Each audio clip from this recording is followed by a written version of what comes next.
bet you can't guess what it is. If I was to tell you it was sugar, cornstarch, glucose syrup, palm oil, artificial colours made from petroleum, titanium dioxide, waxes, and enough chemical fillers to make it glow like plastic. And if you saw this on a label, you'd never feed it to yourself, let alone your children or your worst enemy. You'd assume that it belonged in a factory, not in your kitchen. But guys, this is why so many children are struggling. Modern food is toxic, it's poisoning your children.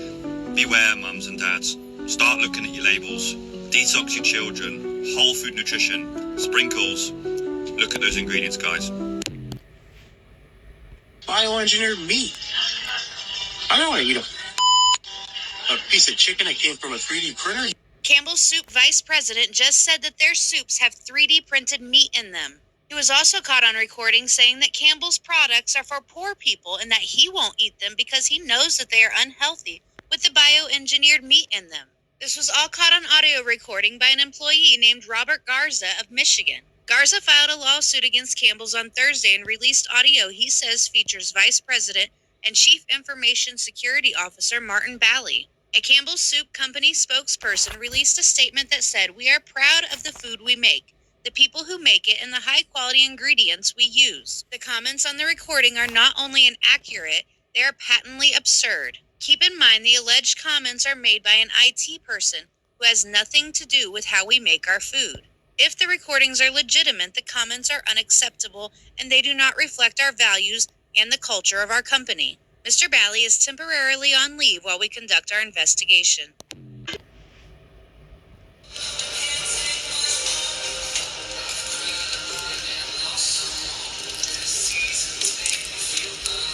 That shouldn't happen.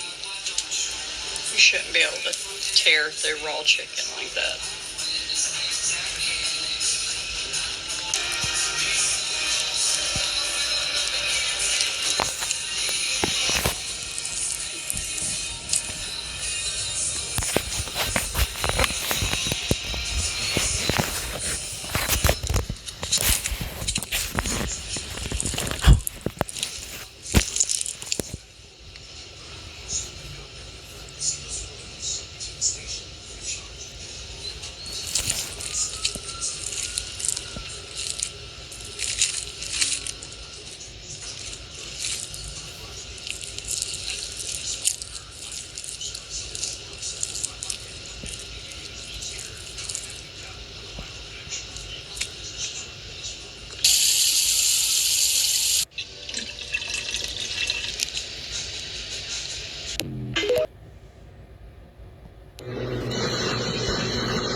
Recomendada a todos los clientes.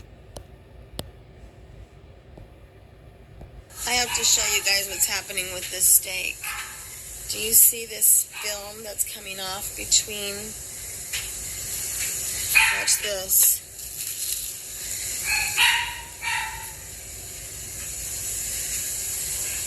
Watch what happens if I just pull that off.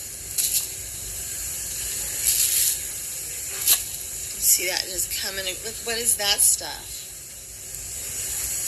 Gluing it together right there. It's like a glue.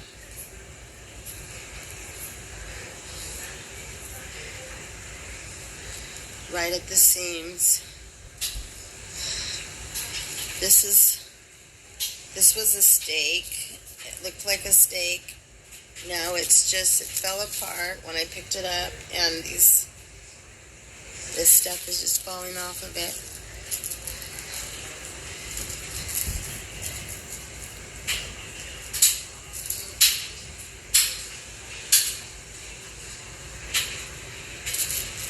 Look at that.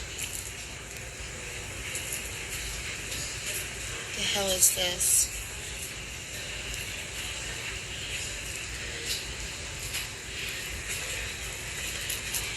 This was my steak.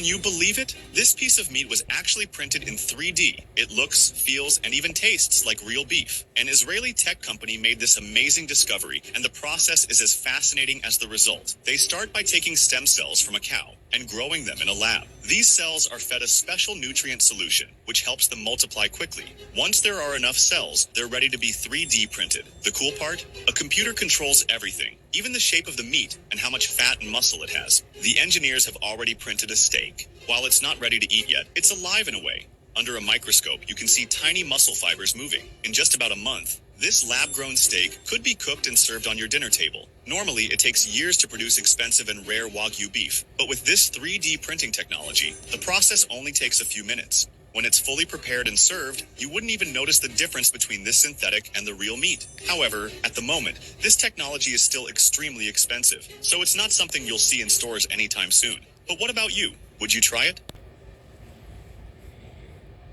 All I did was screenshot this video. I just wanted to catch the name there, called Xanthophil. I think I pronounced it right. Xanthophil. So you might want to research that. That's what they do to colorize the egg. So this is crazy. The EPA is starting to allow the use of pesticides containing PFAS on food. It's part of an effort to roll back the regulation of what are called forever chemicals because they don't break down easily in the environment. Last week, the agency approved the use of 2 new pesticides that qualify as PFAS. It means that farmers could spread them on crops like romaine lettuce, broccoli, and potatoes. The Washington Post is reporting that agency plans to approve 4 more pesticides. Not much is known about their long-term impact, but PFAS have been linked to certain cancers, birth defects, and other health problems. In a statement to the NewsHour today, the EPA said it will provide transparent, science-based information on how the chemicals are evaluated.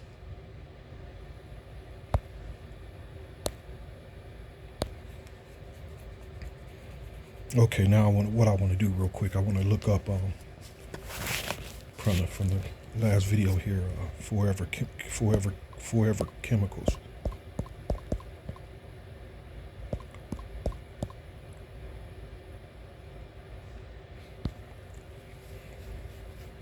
Let's see what it gives us here. I should have just asked AI. I don't know why I didn't answer it here.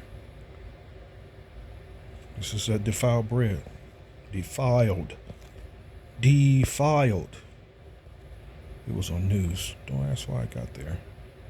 What are the forever chemicals? Can your body get rid of forever chemicals?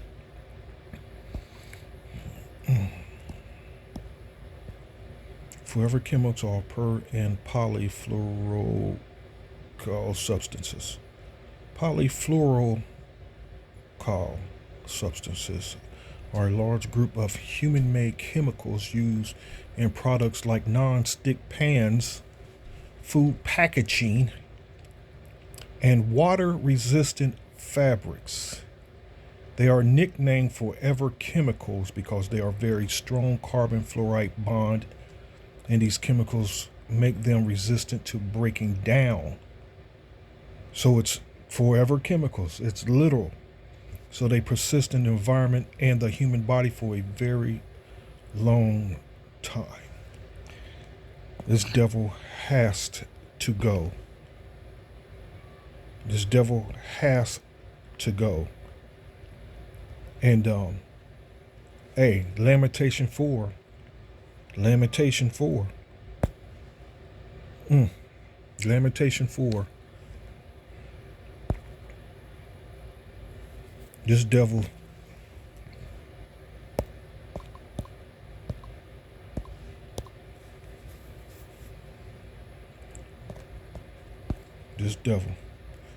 Lamentation 4:21. Rejoice and be glad, O daughter of Edom, that dwellest in the land of Uz. The cup also shall pass through unto thee. Thou shalt be drunken and shalt make thyself naked. The punishment of thine iniquity is accomplished, O daughter of Zion. He will no more carry thee away into captivity. He will visit thine iniquities, O daughter of Edom. He will discover thy sins. And just like that cup we drank, those curses, those curses. This devil has a lot to look forward to. You know, I'm just curious here. I can't remember. I don't know how many times I've done it a lot, but let's do it anyway. Probably gonna be just cup. Here you go, cup. A kind of Allen clean cup. It doesn't. I figure it wouldn't give you nothing there. Figured a lot. Is a potion also some unclean bird, probably an owl, perhaps cup like cavity or the eye cup, small owl. Compare.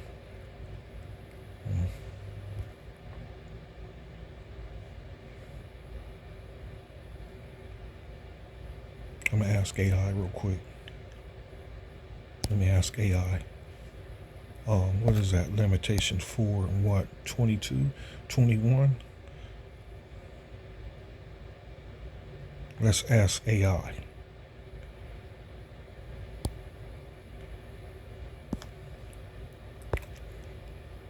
I said AI. Chat. GPT is what I meant. It's like it.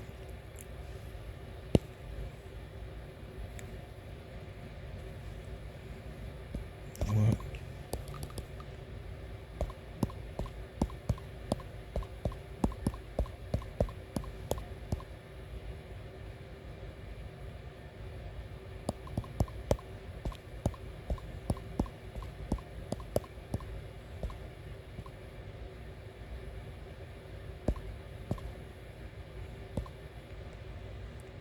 It's like I forgot it that quick. Was it 21?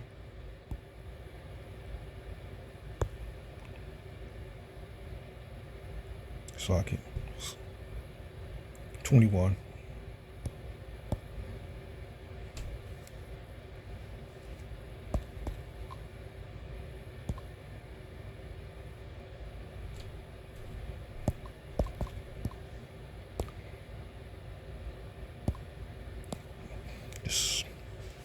Just a real quick video. Come on. What does the cup in Lamentations 4 and 21 mean? In Lamentations 4 and 21, the cup is commonly biblical symbol that means the Most High's judgment, wrath, or punishment being forced upon a nation for its sins, for its wickedness. The verse, rejoice and be glad, O daughter of Edom. The cup also shall pass unto thee. Thou shalt be drunken and shalt make thyself naked. In the Bible, Most High often describes his judgment as a cup of wrath that a people must drink. This imagery appears many times. Psalm 75 and 8, in the hand of the Lord there is a cup, the wicked drink it down. And that's what they got to look forward to. This, the Wadi Halbashim Yahushua giving us this chat GPT stuff, man. You know, and you know, these tools we use to help you help visualize and get an understanding of what's going on in these scriptures, man. All right. The wicked drink it down. Isaiah 51 and 17. And just like we drink that cup for being rebellious, we drank of that cup as well. You know, Isaiah 51 and 17, thou hast drunk the cup of trembling. We did. Jeremiah 25 and 15, Most High gives Jeremiah a cup of fury for the nations to drink. Why it matters in Lamentations, Jerusalem had just suffered destruction and exile. Edom has celebrated their downfall. Now the Most High tells Edom, your turn is coming. You too will drink the cup, meaning you will face your own judgment. Being drunk symbolizes being overwhelmed and disgraced by the Most High's punishment. The cup in Lamentations 4 and 21 symbolizes the Most High's judgment, punishment that cannot be escaped. That's beautiful. Punishment that cannot be escaped. A reversal of roles, Edom will now suffer as Israel did. And that's wild. That's beautiful that they cannot escape how. So I can't remember which brother put the video up. Well, anyway, it was an interview. And the guy being interviewed, they were specialists looking into the paranormal or something of the extent. And they played out so many scenarios where the end game, what they found out was that no matter what happens or how it goes down or how much change, everything always leads to the same place. that end, that same destruction, that same judgment. And as a matter of fact, I actually had parts of it on this tablet here. I'm not going to get it though, but I just wanted to make this video quick and to the point, man, that this man has to go. He has to go. And hey, I bet you Edomites better start working out now, man, because that 1,000 years is going to be a long 1,000 years. It's going to be a long 1,000 years. These days we experiencing now are quick and fast. Nothing like when we were children, especially when I was a kid, man. And growing up born in the late '60s and born in growing up as a kid in the '70s with a totally different world than what it is now. Where days were long then, but now here we are. Yahweh Shem Yahushua is speeding these times up. Looks like he's just as anxious as we are to put these devils into captivity, man. So there you go. Hope you're edified till next time. Lord willing. Shalom.